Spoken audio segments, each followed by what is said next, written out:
Thank you very much. Thank you very much. Who came down here because it's my birthday? The rest of you, don't listen. It's not for you. Thank you. Thank you very much. It's my birthday on Tuesday, and some mosques are doing it on Monday, but we're doing it. Yes, thank you. If you laugh at that, you'll probably laugh at the rest. If that's bad enough, tomorrow, April the 1st, is Easter Sunday. Yeah, that's not a joke. It's Easter Sunday tomorrow. If I was going to have a day celebrating a guy born unto a virgin who died and then came back to life, I wouldn't do it on April Fool's Day.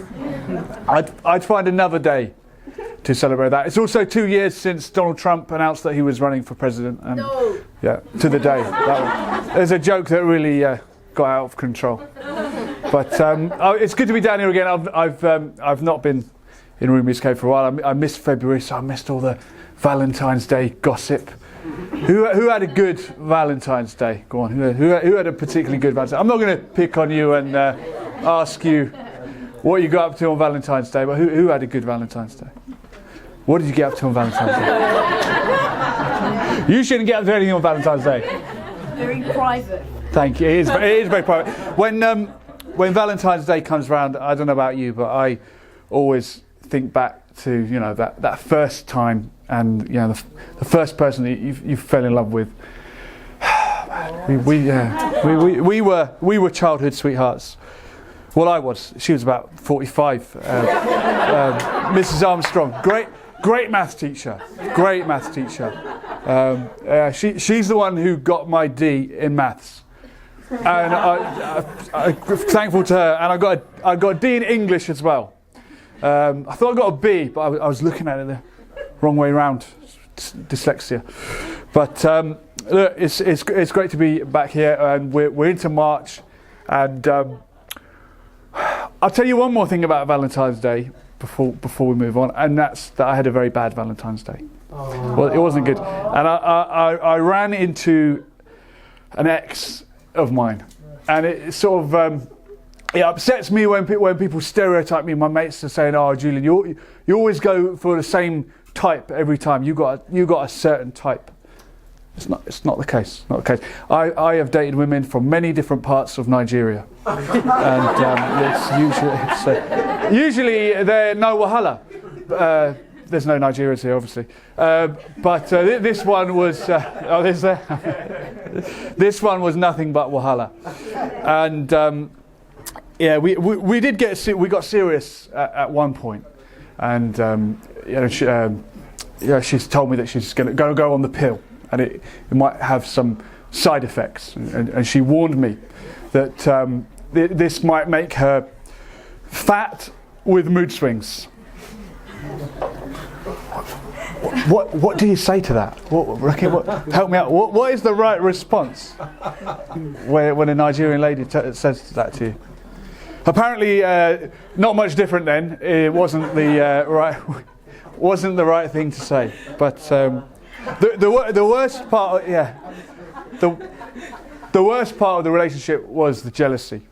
She was a very, very jealous individual. I'm not going to mention her name because I can't pronounce it. But she was very jealous, and it always seems to be the way when you have this beautiful girlfriend, and then the other one gets jealous. It's very annoying.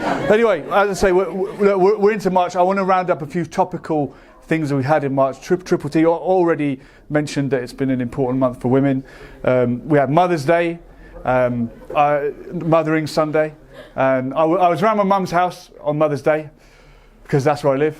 And I thought it's Mother's Day. I thought I'm gonna make the effort. And I offered to cook myself dinner, and my mum she appreciated that. She said, Julian, you'll always be my favourite son. And my brother didn't come to my birthday, so I had to put that joke in. And she did say that though. You'll always be my favourite son, Julian. And I'll just explain the accent. Some of you probably worked it out. My mum's from northern Pakistan. I'm going to keep telling that joke until it doesn't get a laugh anymore. But I hope all the mothers had a good Mother's Day, and grandmothers and mothers to be, and everybody else. But it was also, we mentioned International Women's Day, right? Another very, very important day for women in March, and another important day we had International Book Day. Very, very important day. Did anyone dress up for International Book Day? Did anyone go to work as the Cat in the Hat or Where's Wally or something? Yeah, okay. I think I'm getting recognition there. No, Rakeem, did you dress up as anyone for International Book Day? No. No? What about for International Women's Day? No? I think if you're going to dress up as your favourite book character for International Book Day, on International Women's Day, you should at least dress up as your favourite woman. Rakeem, who is your favourite woman? To dress up as? Your wife. Very good. No, I I can see you as a Theresa May. Is Theresa May your favourite woman Prime Minister ever? No? Do you think Jeremy Corbyn would make a better one? Yeah, yes, he would. I think he would. Absolutely. No, I do dress up every year on International Book Day. I go as my favourite character from my favourite book, which is my own autobiography, which it makes it kind of simple, and it's a cracking read. You should read it. I'll be honest, I haven't read it myself. I never read it back, so I didn't check for any spelling mistakes. But it's probably full of spelling mistakes, but I'm dyslexic, so story of my life. It's the story of my. Do you get it? It's like story of my life is like a phrase, but it's like look at me mansplaining my own jokes after talking about International Women's Day. Do we know what mansplaining means? Are we all? Can someone give me who can give me a definition of mansplaining? Who's got? Wait. Who's going to do it? Who's going to do it? Wait. You're going to do it? Wait. I want you to wait for the microphone. I want you to say this. I'm coming down. I want you to say it into the microphone. Don't need to shout. It's gonna amplify your voice. So you just talk normally. Let the tool do the work, and then we will get a. I'll do it. So mansplaining. It's when a man, usually a sexist man, there are some about, he will explain something like in a very sort of patronising way.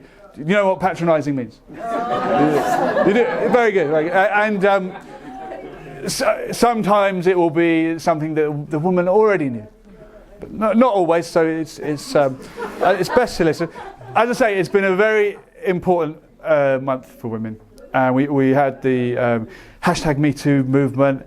And the ugly truth that came out about Harvey Weinstein, and I saw on YouTube sometimes you see like videos come up, and I saw a documentary. I didn't click on it, but there's some documentary called Harvey Weinstein Exposed. I don't want to see that. Nobody wants to see that. But one of the good things about Harvey Weinstein, I'll rephrase that. The good thing about Harvey Weinstein is I don't think anyone was surprised when they found out the ugly truth about him. With some of the British ones, it's less obvious, and someone you really look up to turns out to be like a horrible villain. And as a child growing up in the child of the 80s and 90s and 2000s, I was a child for a very long time. But I loved Jimmy Savile. I know. I loved Jimmy Savile until I found out he was friends with the royal family, and it put me off a little bit. But I remember as a kid, I wrote in to his TV show, Jim Will Fix It, and I asked if he could fix it for me to meet Tony Blair, the Prime Minister back then. So you can imagine how I felt when it turned out that he was an absolute scumbag. And Jimmy Savile wasn't much better either, to be honest. Tony Blair, is he a lying murderer or a murdering liar? You can find out about Tony Blair in a documentary called The Killings of Tony Blair, And one of the co-directors is here tonight. James, welcome. James Randolph. Any thoughts on a follow-up documentary, James? I'd like to. Tony Blair exposed? No? I think we should do one of you. Well, not exposed, right? Thank you. But James, I've got to ask you this. Do you think it's right when people say that Tony Blair should be hung for what he did? Well, go on. I think tries.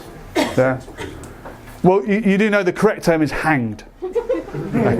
Not hung, it's hanged. And if you're going to call for capital punishment, I think you should at least use the correct terminology. And he called me a grammar Nazi, but that's funny. The other day on Facebook, a guy called me a grammar Nazi, and he put Nazi with a lowercase n.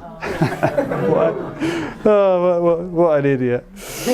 Anyway, I don't want to end on a sad note. This sounds a bit like a school assembly. Can the following people see me after Rumi's cave? But it was a sad month in March because we lost Professor Stephen Hawking. Sorry. Very sad for me. And there's no evidence for what I'm about to say, but I think it's fairly obvious the Russians killed him.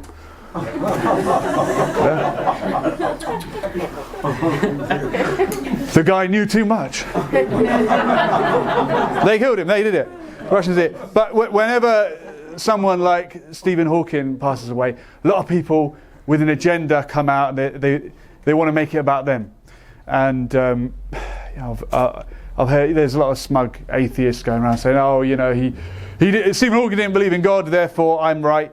And there's vegetarians saying he never ate meat. I don't know if that's true. I've even heard Muslims saying at the last minute, Stephen Hawking, let's say this, took his shahada and died as a Muslim.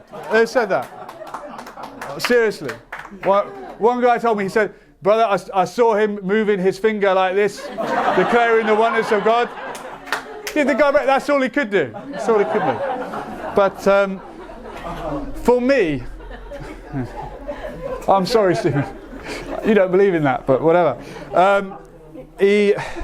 My Stephen Hawking moment was the time that Stephen Hawking stood up. Let me finish.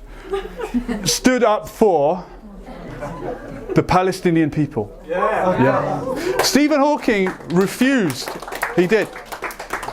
He refused to attend a conference in Israel out of solidarity with the Palestinian people. Just as years before, Albert Einstein, the other brainy guy, whatever, he refused to accept the honorary presidency of Israel on the same principle of solidarity with human rights. And I firmly believe that they are together now. And Professor Hawking will have gone up those steps to heaven. All right, not steps, but I presume they have a ramp or something. And they would. And Albert Einstein will be there, welcoming him with open arms, and with tears in his eyes, he will have said, "My brother, I waited for you. Finally, someone I can talk to who won't find me boring." Thank you very much, ladies and gentlemen.